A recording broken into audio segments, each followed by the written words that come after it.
Olá pessoal, bem-vindos e bem-vindas ao canal da Poema Investimentos. Eu sou o Gustavo Sayani, hoje é dia 5 de dezembro de 2025 e este é o nosso episódio número 5.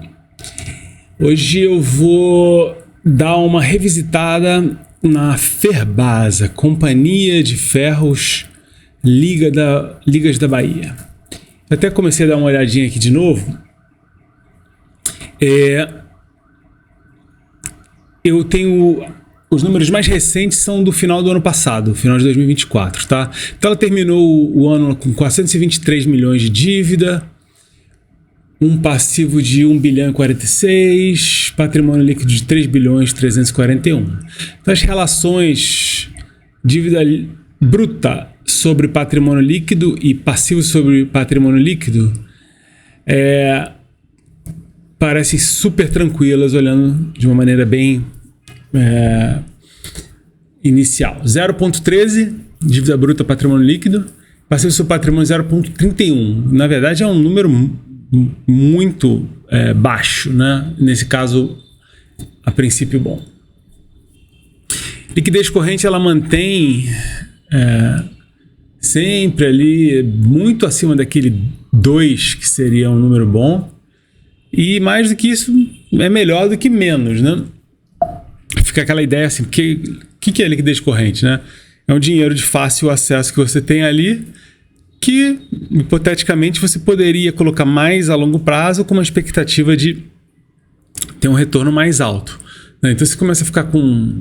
Acho que um caso muito clássico, não sei como é que tá agora, é da Grendene, que tem uma liquidez corrente muito alta, né? Vamos até olhar só para eu me lembrar aqui. Grendene. Que tem essa liquidez corrente, eles seguram esse dinheiro há muitos anos ali, olha,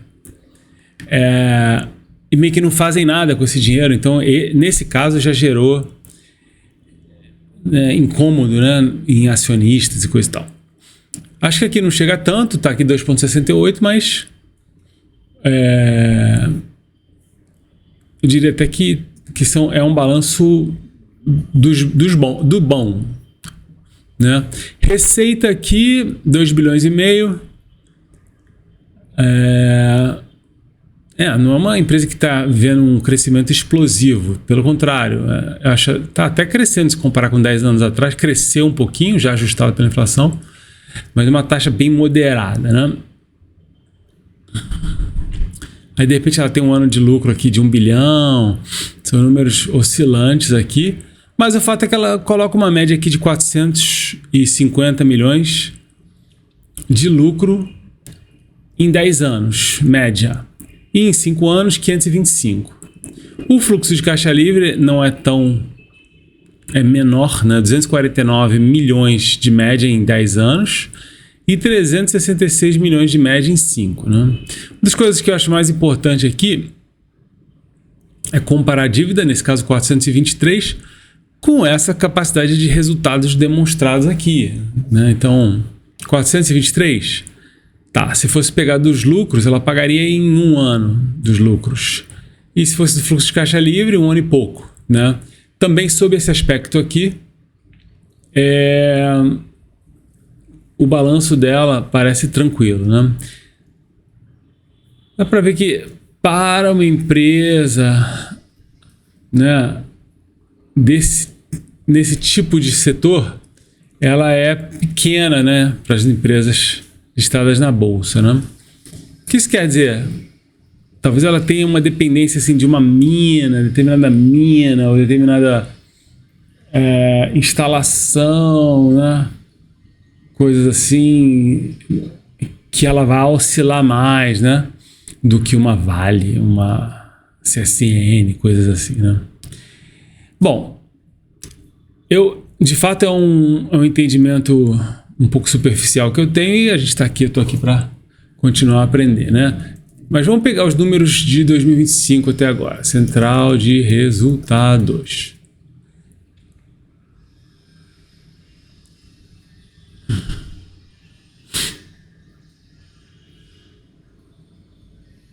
Demonstrações financeiras deste trimestre.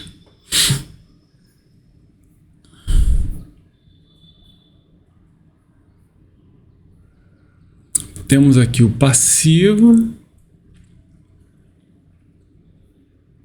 Patrimônio líquido, 3 bilhões 390.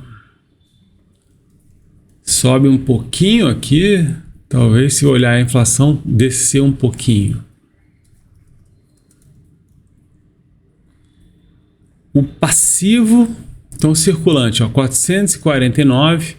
Notem que caiu aqui em relação ao final do ano passado, de 652 para 449. E o não circulante cai um pouquinho só, aqui 1 milhão e pouco, 393 milhões. Então o passivo desce aqui a 842. Vejamos aqui a parte de dívidas, né? Então empréstimos aqui, 30 milhões. Notem como cai assim vertiginosamente essa parte comparada com o ano passado. E mesmo a de longo prazo também caiu aqui para 142. Então,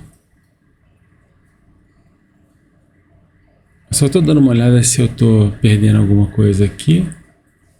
Acho que não, acho que do que está aqui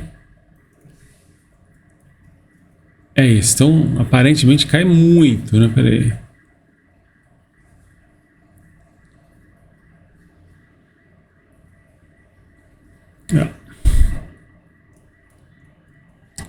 Então a dívida sobre patrimônio vai a 0,05, né? Vamos ver de onde, tentar entender de onde saiu, né, esse dinheiro, de onde veio esse dinheiro que pagou 250 milhões de dívida aqui. Liquidez corrente, será que ela piorou, né? Tipo, eles usaram o caixa, né? Olha, de fato é que cai 100 milhões o caixa aqui, né? Porque, enfim, não tem milagre, né? Se eles conseguiram pagar essa dívida, ou o lucro caiu, ou eles reduziram caixa, alguma coisa aconteceu e tudo bem, né? Vamos lá, vai. Liquidez corrente aqui. Então, ativo circulante, 1 bilhão 689. A gente divide isso pelo passivo circulante, 449. Então, na verdade, é 3,76. Ainda sobe, né?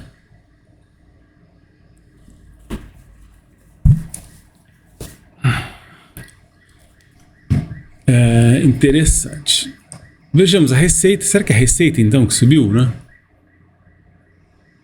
1 bilhão 964. Sim, né?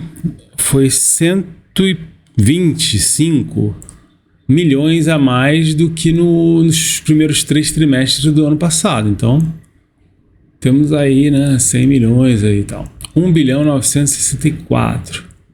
Para o efeito daqui da nossa olhada, como não temos o ano inteiro, eu vou fazer uma projeção. 1 bilhão 964, eu multiplico por 1,3333, que seria o equivalente a imaginar que o próximo trimestre, aliás, o trimestre que nós estamos, né, vai ser igual aos 3 anteriores, e a gente mantém essa média e completa um ano, né, com um pedaço um pouco imaginado aí.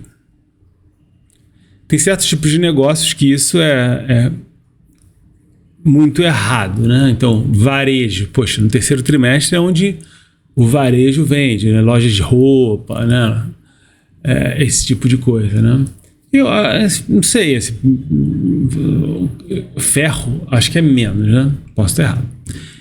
Olha, o lucro aqui, ó. Ah, tá. Bom, o lucro caiu muito. De novo, né? Não tem milagre. Então, de 201 milhões foi para 89, que não deixa de ser um número parecido com o que caiu da dívida ali, né? Mais ou menos, né? A dívida caiu mais que isso. Tá. Aqui fica bem claro como olhar só o lucro e só em um ano pode ser completamente... pode atrapalhar muito, né? Porque você pode ter a ilusão que o lucro caiu muito e tal, mas ela tá limpando a dívida dela, né? Então tem que olhar outras coisas e tal. Vejamos o fluxo de caixa. Vejamos o fluxo de caixa livre agora. Então, ó, operacional aqui. Notem como subiu comparado com o ano anterior, né? 299 milhões. Vejamos agora de investimento. Então ela coloca investimento aqui.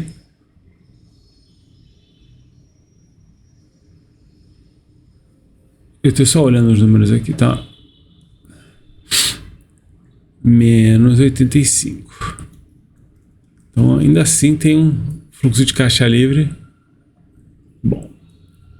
Deixa eu só ver se eu... É aqui que eu esqueci de fazer a projeção, né? 1.533. Pois bem. Agora eu vou atualizar as médias aqui para que elas considerem este ano que nós estamos, né? Ainda que seja um pouquinho acochambrado para incluir um trimestre que não acabou. E aqui a mesma coisa para o lucro. Eu estava olhando a capitalização de mercado dela e é meio assim, se você olha a ação ordinária, ela dá uma, se olha a ação preferencial da outra e tal. Mas eu diria que está assim, 2.800, sei lá. Quer ver? Ó? Vamos pegar aqui, fundamentos, FESA 4, capitalização, market... Valor, ó, aqui tá dando 2.472. FESA 3. E aqui dá 3.874, tá vendo? Isso que pra mim é confuso, né? Tá bom, vamos colocar 3.600. Vai. É melhor ser, nesse caso, cauteloso, né? Nesse caso, os múltiplos ficam dessa ordem aqui, né? Preço sobre lucro, 8,5 para uma média de 10 anos e 6,8 para essa média de 5 anos aí, 4,75 anos. E fluxo de caixa livre fica um pouco pior, né? 13,44 para uma média de 10 anos e 8,70 para uma média de 5 anos. Esses números... Normalmente, assim, não existe normalidade, né? Nisso aqui que a gente está fazendo, mas numa média, né, e tal, são números que a gente pensaria muito seriamente em investir, né? Muito mesmo, porque você tem um retorno aqui de, digamos, né, 100 dividido por 6,78. 15% ao ano, certinho, não é um mau retorno. O Brasil, país da renda fixa. Bom, renda fixa não vai dar mais do que 15% na média por ano, mas não dá mesmo, né?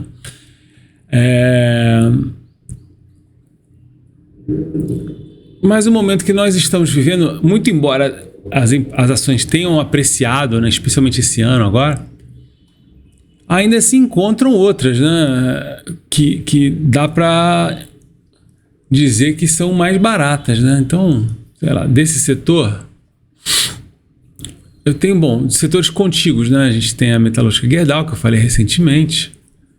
Metalúrgica Gerdau. E ela fica, olha, os múltiplos aqui, 6,41, 6,33, 3, né? Só entre a Metalúrgica Gerdau e a Ferbasa é também um balanço bem tranquilo e tal. Eu colocaria mais na Metalúrgica Gerdau a esse preço, nessa situação, né? Outra que nós temos é a Vale do Rio Doce. Já há muito tempo não se chama isso, né? Deixa eu até atualizar aqui, porque acho que ela apreciou um pouco aqui. Peraí. Vale, market cap. Só que tem que ser Vale 3, senão fica americano e tal. 302 bilhões e 16. Subiu aqui, 302 bilhões e 16. Ainda assim, vejam, os múltiplos aqui 6,49, 6,80. Múltiplos ainda mais atraentes, né? Se pegar uma Vale e comprar por 4 vezes o lucro médio dos últimos 5 anos, né? É muito barato, né? Dá para pensar em 1000 perigos e armadilhas que a Vale pode ter, mas assim, a 4 vezes, cara, né? Não é à toa que essas duas estão na nossa carteira aqui, tá? E são posições consideradas grandes, né? por mim mesmo. A grande o quê? 1/5, né? Na verdade, na minha cabeça, ter um portfólio com 5 ações, 20%, tá tudo bem. Tá bem tranquilo. Se elas forem boas, bem estudadas e tal.